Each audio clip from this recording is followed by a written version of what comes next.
Welcome to another edition of Mike's Florida Homestead. Here in Florida today, where I feel like temperatures are hovering around 1,000,000 degrees in the sun. It's a hot one. We've been hovering close to 100 most of this week. Today was no exception. And so we got out to the range early for our 22 shootout. So we are comparing these two rifles today. The 22 long rifle, this is a Ruger 1022 with the X-ring barrel on it, versus the Savage 93 Mark II Minimalist in 22 Magnum. And so we tried 5 different ammos with 5 group shots each, and compared the two, see which was the most accurate, and see which we liked the best. So just a little closer look at the two rifles. We have a Tasco 4-12 by 40-inch scope on the Ruger 1022, and a Diamondback Tactical 4x16 by 44 on the Savage 93. So these 22 versus 22 Magnum, we're going to take a look and see what kind of results we got, which rifle performed the best, and which ammo was best in the 22 and which ammo was best in the 22 Magnum. So let's take a closer look at the results. So these are the ammunition that we chose for the 22 Magnum: the CCI Maxi-Mag, the Norma Professional Hunter, the CCI Hornady VMAX Armscore 22 Mag, and the Federal Small Game. As you can see, most of these are 40 grain, with the exception of the VMAX, which is a 30 grain but super fast, and the Federal is a 50 grain. It's the heaviest and the slowest of all of them. So let's see what kind of results we got from the 22 Magnum. First of all, we started off with the Hornady VMAX, and this was our spread here. So overall, we got about 5/8 of an inch with that. And next we shot the CCI Maxi-Mag, and that one came in at 1/4 inch. So all of them were in the bullseye, and just about all of them touching. So that was one of the best, although there's another one that tied it.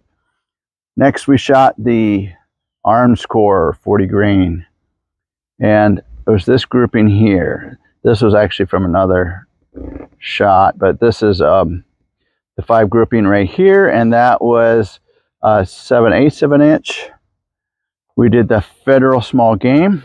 It's just that heavy one, the 50 grain. And these, here's a 1, 2, 3, 4, 5. And so that was our grouping there, and that was a little over an inch, 1.125. And then our next best was the Norma Professional Hunter, and that again was at 1/4 inch. And as you can see,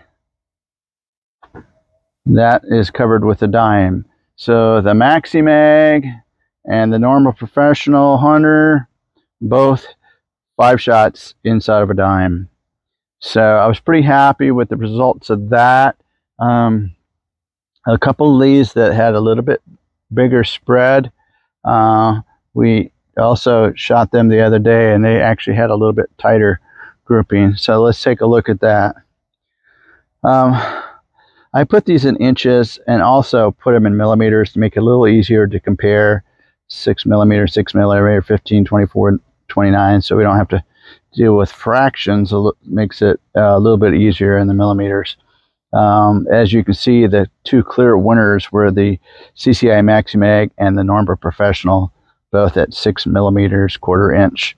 And these were both about the same speed too, 1885, 1875.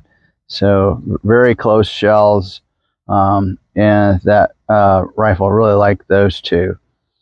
Today on the VMAX, we got a 5/8 group. The other day we got a 7/16 inch group. The arm score, we got a 7/8 inch group today and a 5/16 last week. And the federal small game, we got a 1 1/8, and the other week 5/16 once again. So overall today, the average was 5/8 of an inch for the 22 Magnum, and the 2-day best for the two groups was 5/16 of an inch, or 16 millimeters versus 8 millimeters. So overall, the Savage in the 22 WMR was excellent. Now, in the 22 long rifle, these were the shells that we shot: CCI mini mags, the arm score, the normal TAC 22, the Stangers, and the Browning BPR. And these range from 32 grains to 40 grains, and from 1235 to 1640. So let's take a look at that. First of all, we shot the Stangers, which is our fastest shell, and they performed, I think, not all that great. 1 3/4 inch group. Next up was the CCI mini mags, and that had quite a pretty tight group here. That was 3/8 of an inch, so that was one of the better ones. The arms core, 5/8 of an inch here. And then we did the Browning, and that was a 2.5 inch spread here. Although when we shot this before, I think that they were a little bit tighter. I had these three here, and then you get two flyers up there, but it was like shot, shot, bing, shot, bing. So it was kind of a little bit of skip there. So I don't know if I pulled on those a little bit. We'll have to try Browning again. And then the Norma, the regular Norma, these were fairly inexpensive. You used to see these at Rural King all the time. Just a lead nose. And we got 3/4 of an inch with those. Looking at our different groupings at the 22 long rifle, we see here that the CCI mini mag was the best at 3/8 of an inch. The arm score was second best at 5/8 of an inch. The Norma TAC at 3/4 of an inch. The Stangers was next, and the Browning BPR last. So those two flyers up there was really opened that group up. Otherwise, the rest of these groups are pretty consistent. Bang, bang, bang, bang. There. This one is a little all over the place. I've done these at 50 yards, at 100 yards, and the Stangers are just don't group as well as some of the others.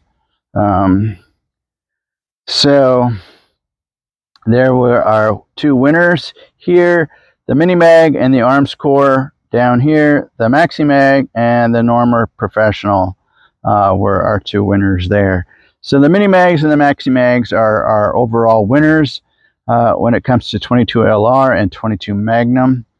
And so we're pretty happy with the two rifles. Obviously, when you compare it to just today's numbers, the 22 Magnum was twice as good. When you looked at the best 2-day overall, the 22 Magnum is 4 times as good, or 4 times as accurate.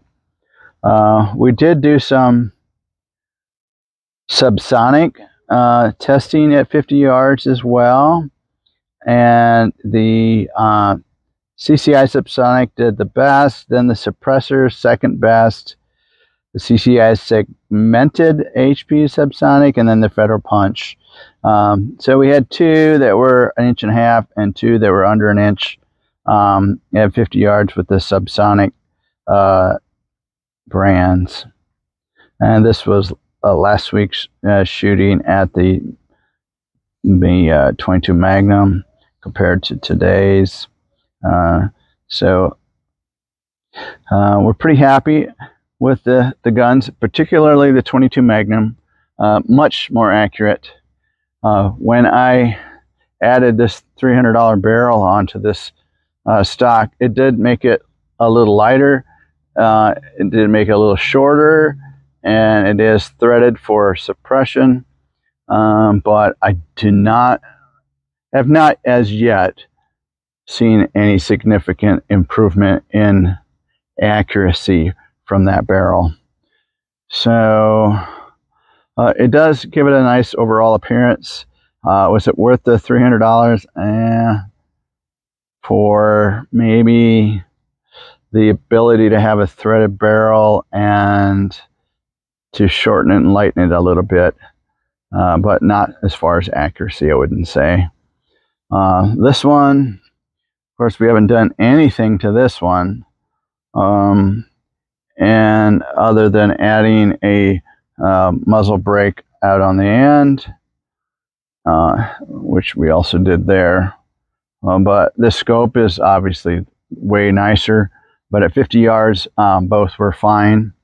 When we stretch it out to 100, it's a little easier with the Vortex scope than with that task scope, because you're going from 16 zoom to 12 zoom. So that's, and the reticle system is much nicer on the Diamondback if you're doing holds. I did find when we shot out at 100 yards, I want to go back out and do a little bit more at 100 yards with these two rifles, but the 22 Magnum, I find you have to hold about 2 MOA vertically and about 1 MOA to the left to be on bullseye at 100 yards. So that's getting to know your ammo. All of these on the 22 LR, if you can see, down and to the right a little bit, down and to the right a little bit, dead on but to the right. So I think we will adjust my windage over about, it's like about 1 MOA here, about a half an MOA there. Well, from here to here, and you're about 3/4. So from here to here, about 3/4 too. So I think about 3/4 of an MOA to the left should put those on target. And these are the two ammos that I'll be concentrating on, the mini mags and the arms core, which this again is the cheapest, as well as the Norma, which did the next best with just a little bit of a drop. This one and this one were the two least expensive, and then the Maxi Mags and then the Stingers were probably the most expensive. So when you look at these overall, very happy with the arms core and the Norma in the 22 LR, and of course the mini mags did fantastic. But I've been multiple times out with these arms core and have had really good luck with them. So I'm pretty happy with them. I have quite a few of those, and I have quite a few Normas too. So we'll keep those through and kind of drop off. I doubt that I'll be using the Stangers on the rifles. We might try those in our pistols that have a hard time cycling the slower stuff.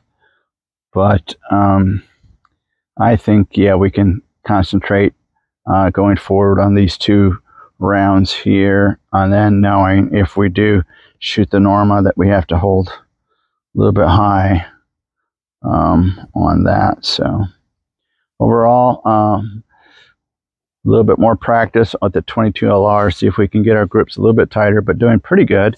And then of course with the Magnum, the two winners obviously are the Norma Professional and the CCI Maxi Mag. So mini mags and Maxi Mags will definitely be on my purchase list. And the Norma Professional, we're going to get some more of those as well. So those are the two that we'll be concentrating on this rifle. And with this rifle and this scope, I don't really need to do any more adjustment, and just a little bit of adjustment on the 22 LR, bringing that left about 3/4 of an MOA, and should bring that into more bullseye shots as well.